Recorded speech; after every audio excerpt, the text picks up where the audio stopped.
In the second part of the chapter on the chemistry of life, we are going to focus on the organic molecules of life, meaning the molecules that are carbon-based and that are designed by living organisms. Now, these molecules occur in four kinds. One is the carbohydrates, also known as sugars or saccharides. Carbohydrates are also sugars. They are also saccharides. It's the same thing. The second category that we are going to address is going to be the lipids. Lipids include oils and fats. There are also other derivatives of oils and fats that constitute lipids too. We are going to address those. Third, we are going to address the proteins. And finally, we are going to address nucleic acids. Now, before we dive into the four categories of molecules designed by living systems, let's first of all spend some time on carbon atom and the carbon element. The carbon element is made up of atoms that actually contain on their outermost electron shell 4 valences. These valences allow the connection with 4 different elements, or at least they need to develop connections, 4 of them, right? So it would be carbon here. So one possibility of a link here, one possibility of a link here, one possibility of a link here, and finally one possibility of a link here. So that the very simplest carbon-based molecule we can find is actually associated not only with carbon but hydrogen too, right? So we're going to have hydrogen here, another hydrogen here, another hydrogen here, and another hydrogen here. All right, so we're going to have covalent bonds developing here. Okay, this is a hydrocarbon chain. That hydrocarbon chain, well, it's not really a chain, but it's a hydrocarbon molecule. That hydrocarbon molecule, which is the very basic form of a carbon and hydrogen molecule, it's methane. That methane is the very gas that cows release, and that smell relatively bad. So the carbon-based molecules are at the heart of living things, whether you are addressing a tree, a corn, or a prokaryotic cell, a bacterium. They are all made up of these organic molecules. They are all able to design these organic molecules. But how is carbon able to design that diversity of molecules? Well, remember that carbon has 4 valences. Preferentially, carbon is going to bind to other atoms of carbon, and they're going to bind to atoms of hydrogen, right? The simplest carbon-based molecule, it's a hydrocarbon. I already mentioned that.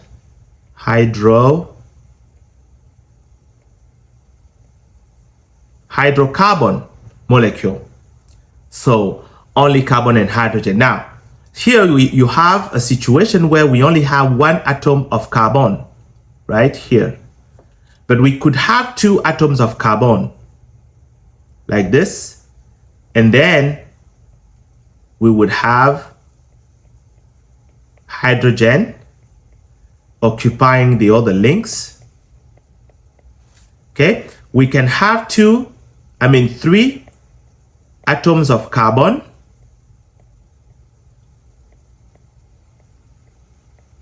such way that we have this, so that we can have long chains of carbon-based molecules. Carbon-based molecules can be formed by carbon chains. These carbon chains can vary in length. I showed you 1 carbon atom, 2 carbon atoms, 3 carbon atoms to be specific, right? So this is 1, 2, 3, and we can have 4, 5, 6, and so on and so forth, right? And notice that these chains of carbon are connected with hydrogens, okay? Hydrogen atoms. Now, whenever there is a double bond between 2 atoms of carbon, now what was at one time occupied by hydrogen, right, will not exist anymore because carbon would develop a bond with itself, right? When that happens, we say that there is a double bond of carbon, and a double bond of carbon makes that molecule unsaturated,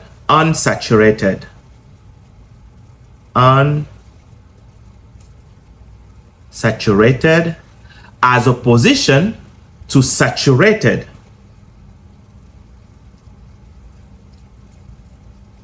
So now, in other words, this C4 molecule, C4, because we have 1 carbon, 2 carbon, 3 carbon, 4 carbon, that C4 carbon molecule, if it was saturated, what would it look like? What it would look like, it's this. So 1, 2, 3, 4, and then all the other links would be hydrogen. This is a saturated hydrocarbon chain, right? So let me close that parenthesis, but I want you to remember the concept of unsaturated hydrocarbon chain and saturated hydrocarbon chain, right? Why do I want you to remember that? Because when you replace hydrogen bonds with a double bond here, this is actually going to change the way the molecule behaves, in the sense that the melting temperature of the molecule is going to change.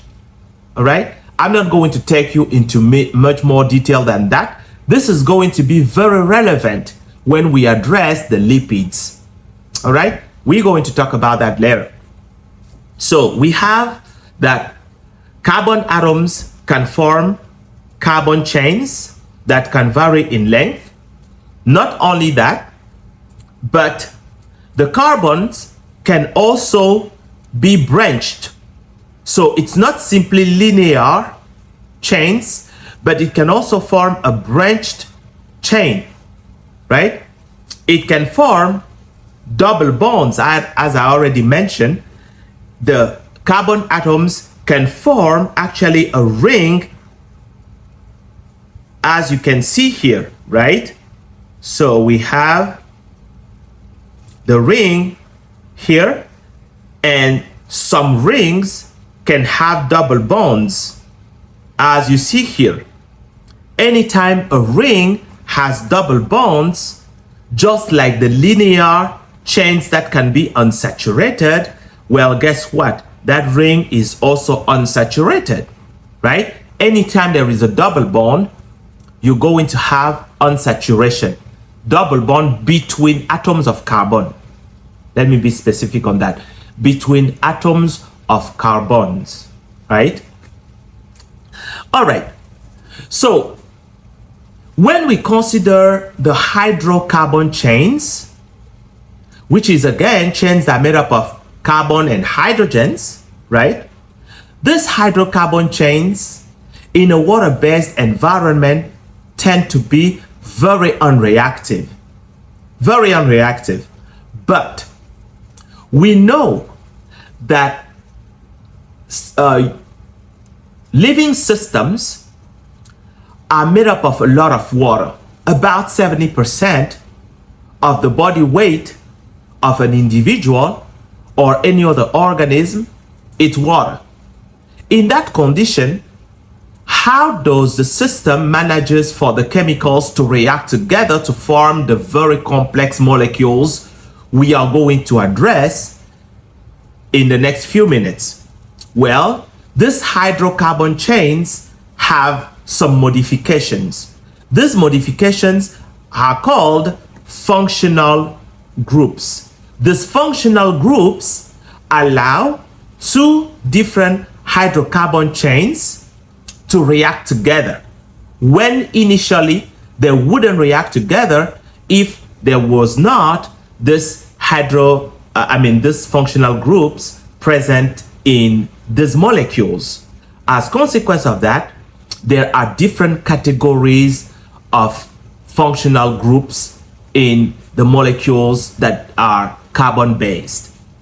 What are these functional groups? We're going to have hydroxyl groups. These hydroxyl groups are a chain of carbon-based molecule plus an OH, oxygen, and hydrogen that are attached to that chain. That's a functional group. And where do we find this kind of functional groups? We're going to find them in alcohols and sugars. Then another group we are going to address, it's the carboxyl group. The carboxyl groups are going to be attached to the chain of carbon here, R. R is a side chain, right? Then the carboxyl group, what does it look like? So it's carbon attached to oxygen through double bond and OH here. Okay?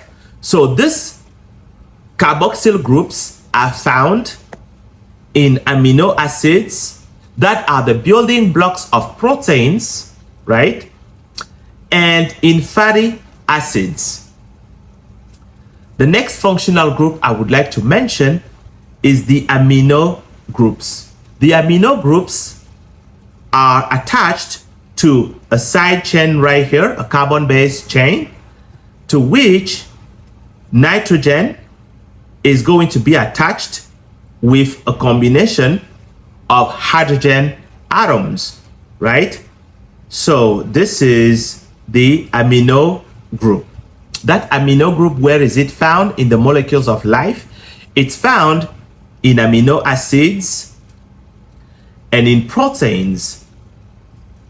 Another functional group, it's the sulfhydryl groups.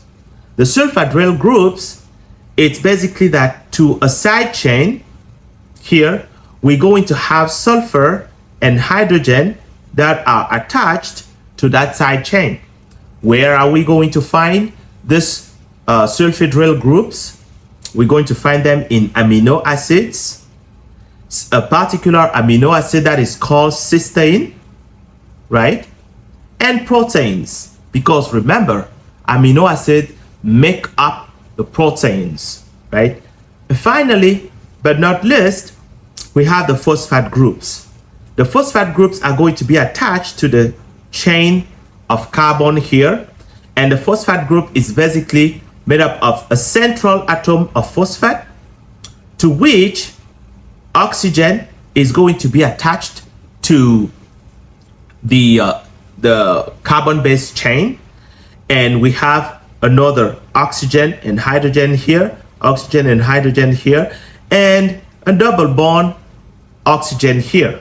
right? Where do we find this functional group?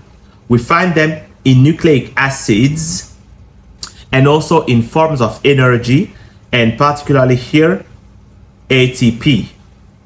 Okay? So these functional groups, again, are central to create reactions between carbon-based molecules. And this is what living organisms are going to use to design very complex molecules, so that we are going from small building blocks to gigantic building blocks, from single units that we call monomers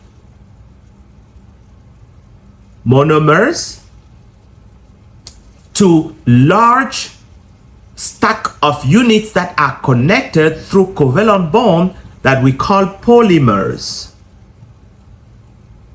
Polymers. Mono means one, mer means unit, right? Mono means one, mer means unit. Okay, so monomer, it's one unit. Poly means several. Mer, it's units. So several units. Now, it is very important to mention that these units are not barely sitting together in an area. No, they are connected together through covalent bonds. Unless they are connected through covalent bonds, they wouldn't be called a polymer. Even if they were numerous in the same bucket, they wouldn't be called a polymer, right? You understand that. The bricks, you have to connect them with a mortar to produce a wall. If you don't connect the bricks with a mortar, you are not going to make a wall that is meaningful in terms of building, construction, right? Okay, so that analogy, I want you to keep that in mind. The question we may ask now is, okay, well, this monomers need to come together to form polymers. But what are the reactions by which the monomers are brought together? And are there reactions that consist of breaking down the huge blocks into monomers, small building blocks, right? So now, the reactions in the body that consist of bringing monomers together to form large building blocks of the polymers, that reaction is called dehydration synthesis reaction.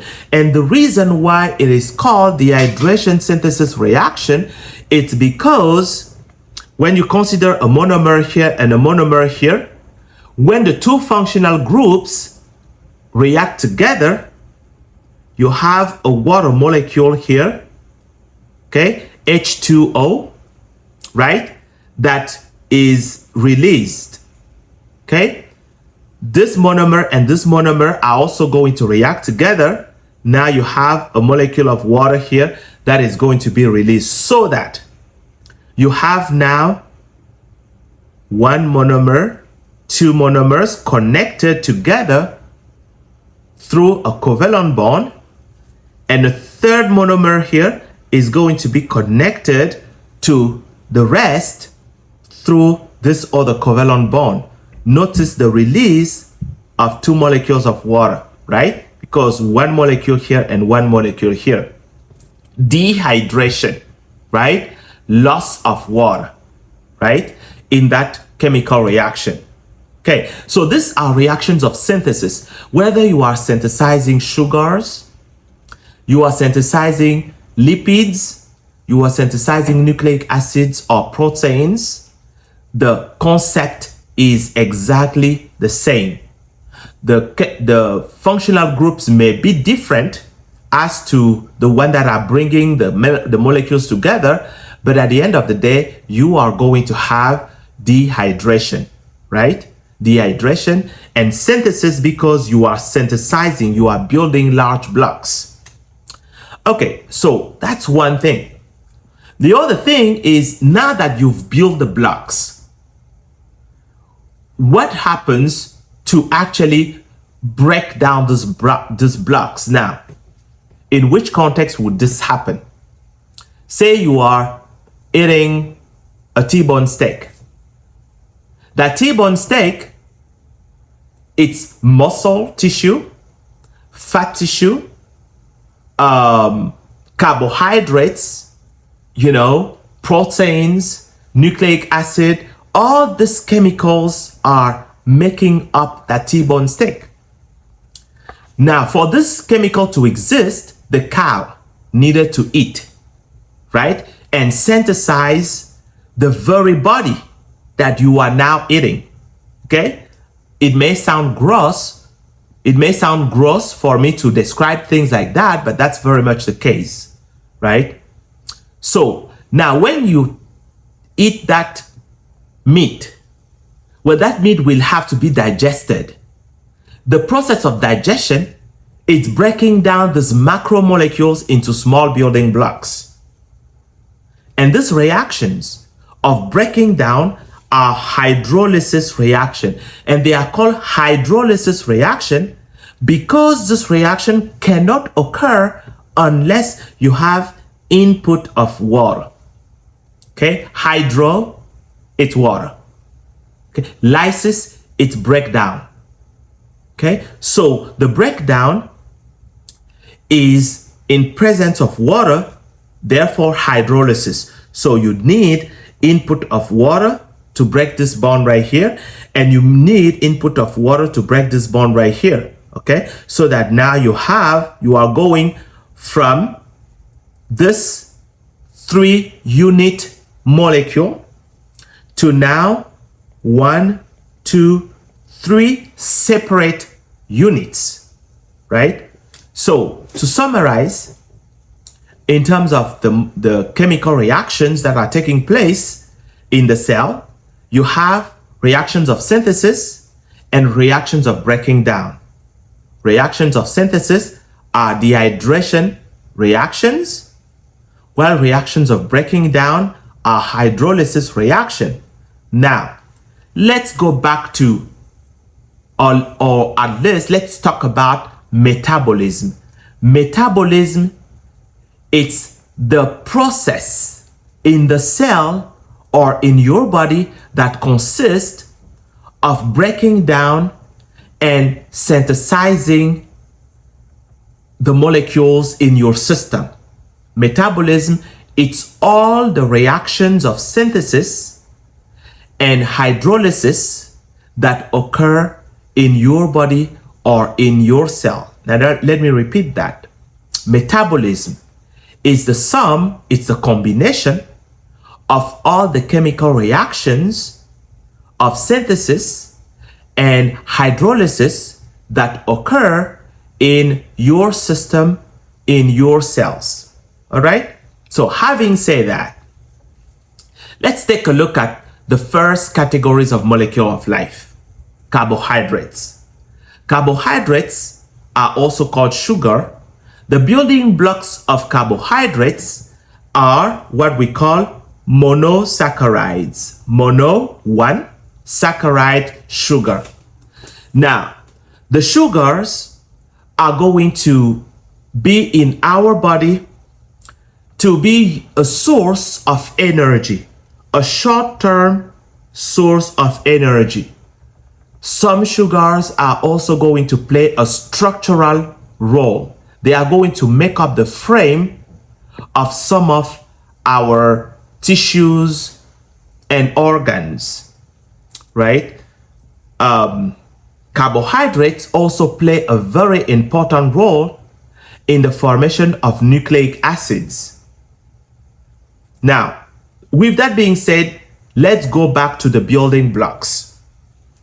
The monosaccharides are the single building blocks. An example of monosaccharide, it's glucose, right? This glucose, it's actually 6 carbons of atom, 6 carbon atoms, 12 hydrogens, and 6 oxygens.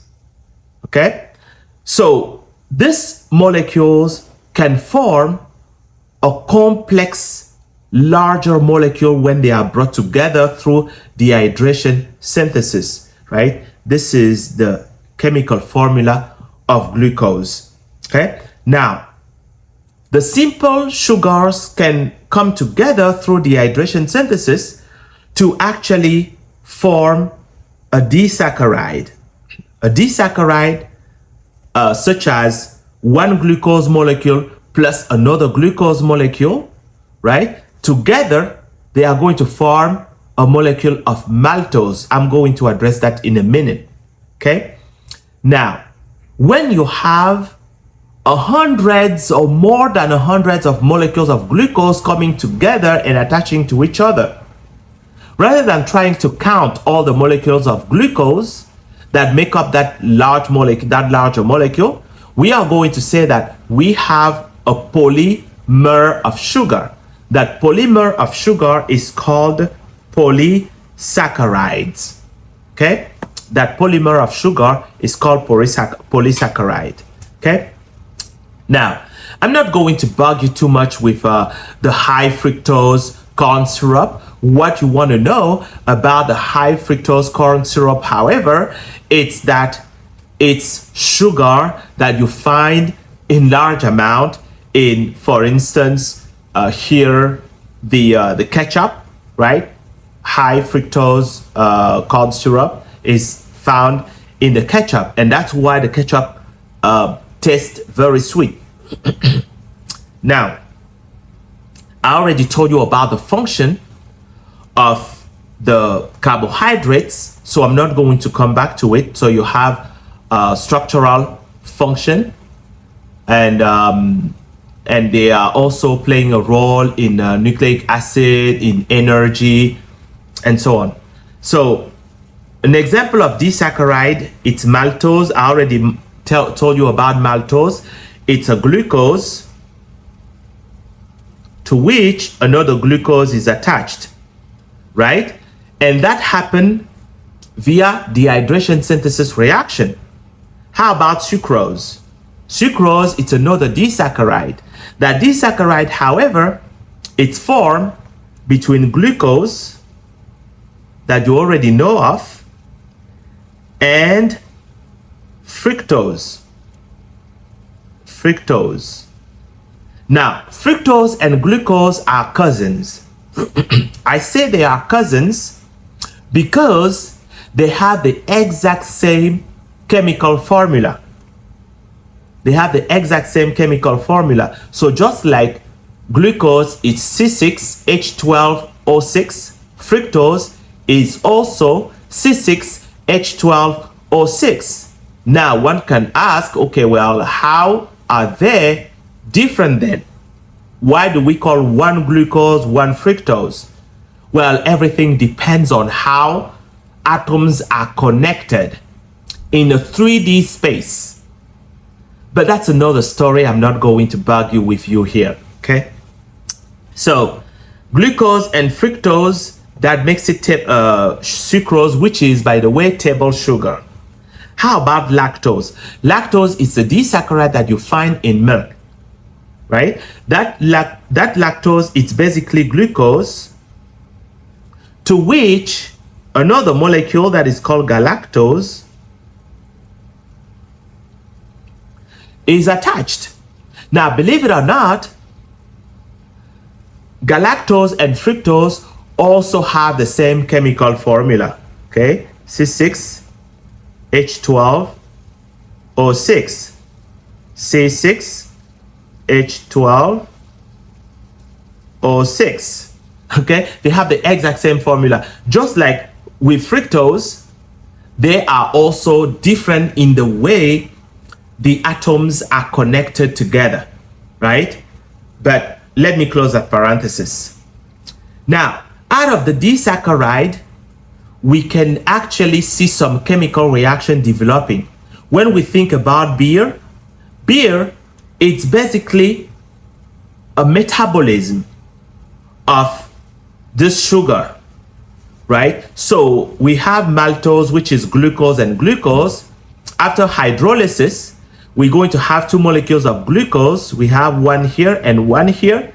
And each molecule of glucose is going to undergo what we call fermentation. And that fermentation is going to result in the production of ethyl alcohol. That ethyl alcohol is responsible for, feeling a little weird once you drink, a number of bottles of beer. Now, from disaccharide, let's go into polysaccharides. The polysaccharides are going to be our major form of storage of energy. So we store energy in the form of polysaccharides. Not only we human store energy, plants also do store energy. Now, the molecule, the polysaccharide in a plant, an example of it, it's going to be starch. Starch is found in potatoes. It is also found in rice, in corn, to name only these three types of food, right? Now, that starch, it's basically the way plants store sugars so that they can take a little bit at a time, right? Whenever they need to break down the sugar, right? Now, when we eat potatoes, we actually eat starch that when it gets in our system, we break it down, right? We break it down to actually make our own version of starch. But that our own version of starch is not called starch. It's called glycogen. Okay? Glycogen is found abundantly in liver cells. Okay? This is the liver that you see here. But glycogen is also found in the muscles. Why? Because in the muscles, we are going to release molecules of glucose one at a time to actually produce ATP, which is the form of energy that fuels cellular work. So we can exercise, we can talk, we can walk, we can run, we can do anything, we can think, right? And run everything in our body. So I want you to remember that starch is the way plants store glucose, while glycogen is the way animals store glucose. I want you to remember that. Now, some polysaccharides are actually play a role of structure. When playing a role of structure, we can draw some examples, including cellulose. Cellulose, here we have the structure of cellulose here. Every single of these are molecules of glucose. And then we're going to have some hydrogen bond that develop between chains of molecules of glucose, right? You end up having a very complex structure. Okay? Now, cellulose makes up the cell wall of plants. Plants are rigid because of cellulose. Another polysaccharide I would like to mention is chitin. Chitin is actually found making up the cell wall of fungi, but it also makes up the exoskeleton of insects, crabs, lobsters, right? So you see that beside the functional role of sugar, which is to produce energy, you also have the structural role of sugars. All right, so let's switch our gears to lipids. Now, sugars, they are water-loving. They mix well with water. So they are hydrophilic molecules. Lipids, however, do not like water. They are water repellent, right? They are hydrophobic. I want you to remember that. Among the lipids, we're going to have fats that are found abundantly in animals.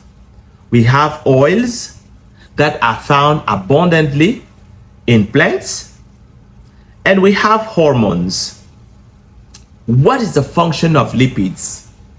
Lipids are typically found in the body as long-term storage of energy. Okay?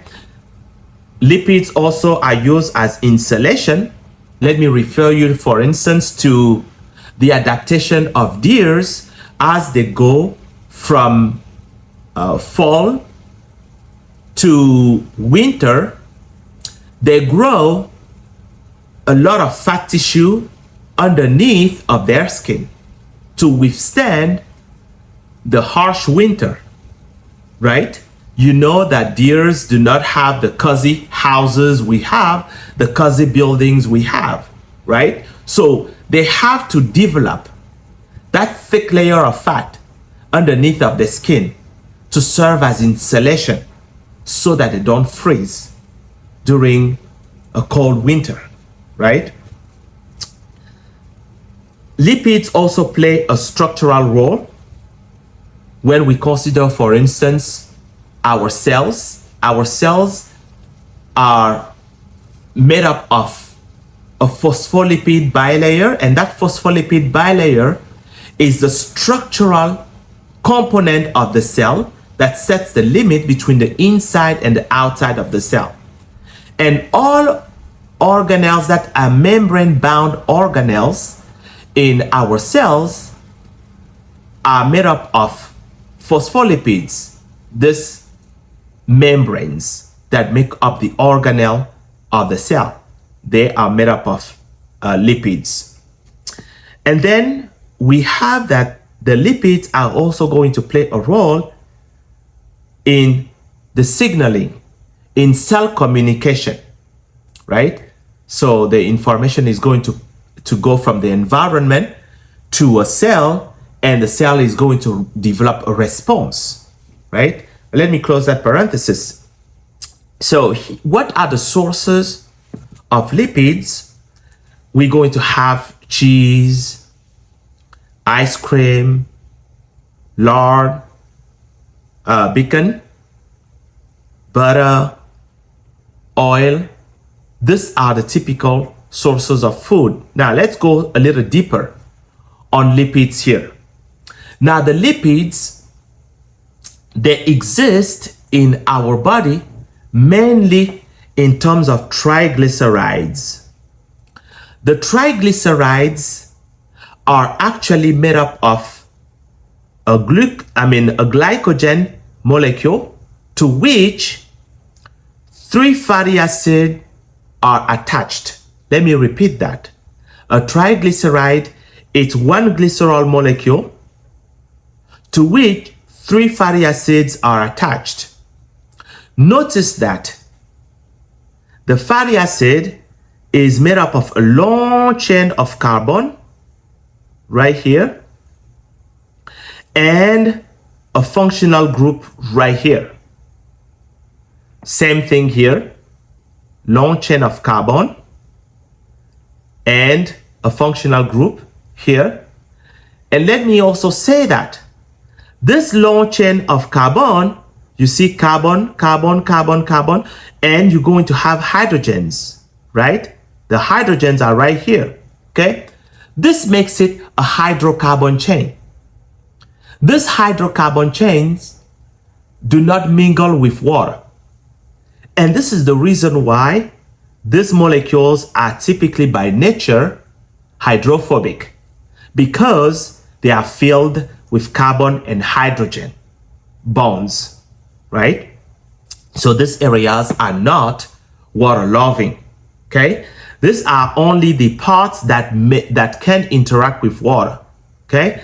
The glycerol, on the other hand, has some areas here that can interact with water, so that triglycerides are actually polar molecules. You have one pole here that is hydrophobic, does not mingle with water, and you have one pole here that is somewhat hydrophilic, somewhat hydrophilic, right? I want you to remember that. Okay, so just like we do have dehydration synthesis in carbohydrate, we also do have dehydration synthesis with lipids, right? So that one molecule of glycerol is going to come together with 3 molecules of fatty acids to form a triglyceride. In the midst of all of that, we are going to release 3 molecules of water, right? So this is through dehydration synthesis. Now, the lipids, whenever they have a single bond, as you can see here, between carbon atoms, right? And then to those single bonds, the remainder bonds that exist, I should also draw this one, that exist are going to be connected to hydrogen. Okay? So hydrogen everywhere. Now, this chain is saturated with hydrogens. Whenever there is a double bond that is introduced between atoms of carbon, then you're going to have unsaturation. Unsaturated. That unsaturation actually causes a kink, as you see here. So while this chain is straight, this one is not straight, right? What advantage does that have? This has an advantage or an impact in the physical property of the chemical, that this chemical with saturated chain tend to be solid at room temperature, while this with unsaturated carbon chain tend to be fluid at room temperature. The fats that are found in abundance in animals are filled with unsaturated lipid, while the oils that are found in plants, in vegetables, right, they are filled with unsaturated lipids. Okay, so this has the advantage that in terms of health now, it is better to consume oils than it is to consume fat. In other words, unsaturated lipids are much better than saturated lipid when it comes to your cardiovascular health, right? Because the saturated lipid tend to form plaques in our blood vessels. Okay? So unsaturated fatty acids, in which kind of food you're going to find those unsaturated fatty acids? Some donuts are going to have some unsaturated fatty acids, but there is a problem. The problem is that while you see this, let me change the color. That way you're not lost. Okay. Notice how in this double bond, the 2 hydrogen here are on the same side. This type of unsaturated lipid is called cis lipid. Okay? That's a cis lipid. Why cis? Because the 2 hydrogens are on the same side. However, unfortunately, in a lot of the restaurant and a lot of the products that we consume, we are going to see that some lipids have been industrially modified. They have been modified with the addition of a saturation here, of unsaturation here. That unsaturation, rather than producing a cis lipid, is producing a trans lipid. That trans lipid is trans because you have a hydrogen here and a hydrogen here. They are on opposite side. Okay, so that, let me change the color here. If I was to represent this, it would be like this. So it goes like this. This is a trans fat as opposition to a cis fat that would be like this. All right, so they are different in structure, and that structural difference is humongous when it comes to our health. Okay, trans fat, our body do not know how to deal with trans fat, but they do know how to deal with cis fat because we do have the enzyme to break them down, right? The trans fat, not so much, so that we're going to have an accumulation of trans fat as we have a diet that is rich in trans fat. Okay, they end up going to forming plaques in our blood vessels and causing high blood pressure, heart failure, and so on and so forth, needing to do a bypass surgery in our heart, for instance. Okay, all right, so the triglyceride that we have in our body, when our body needs to use them, is going to actually separate glycerol and the fatty acids. But sometimes what happens is that the only one lipid is going to be stripped off of the triglyceride to be replaced by a phosphate group.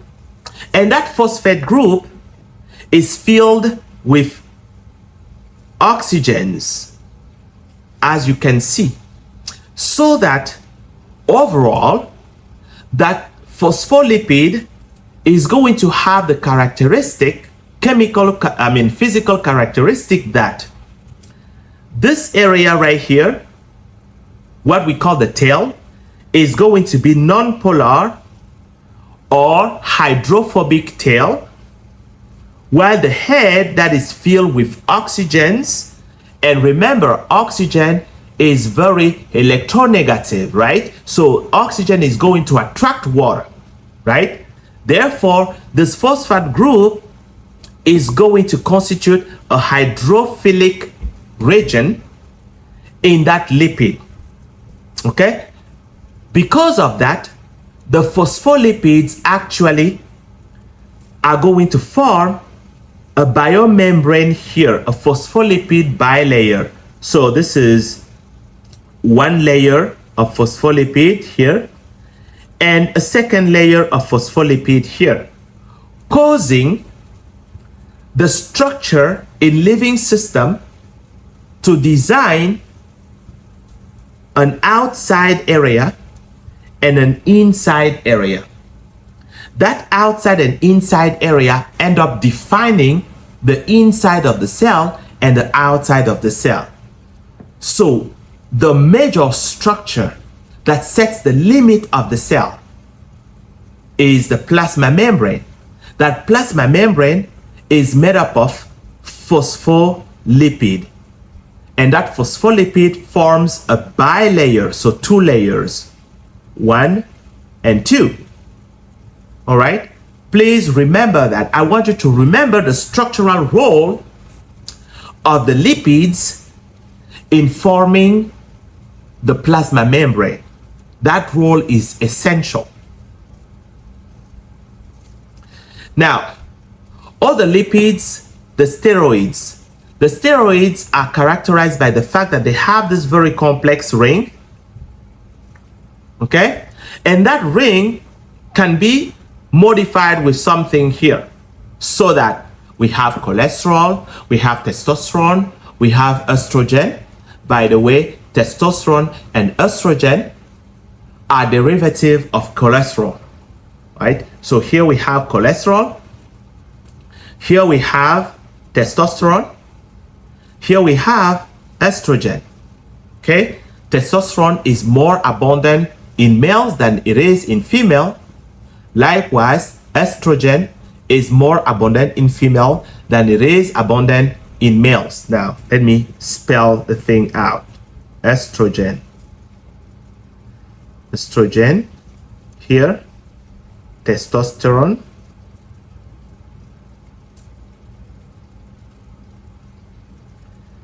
Testosterone. And then we have cholesterol here. Cholesterol. There we go. And so these three chemicals are essential for living systems. So cholesterol may have a bad reputation. Understand that without cholesterol, you wouldn't have estrogen, you wouldn't have testosterone.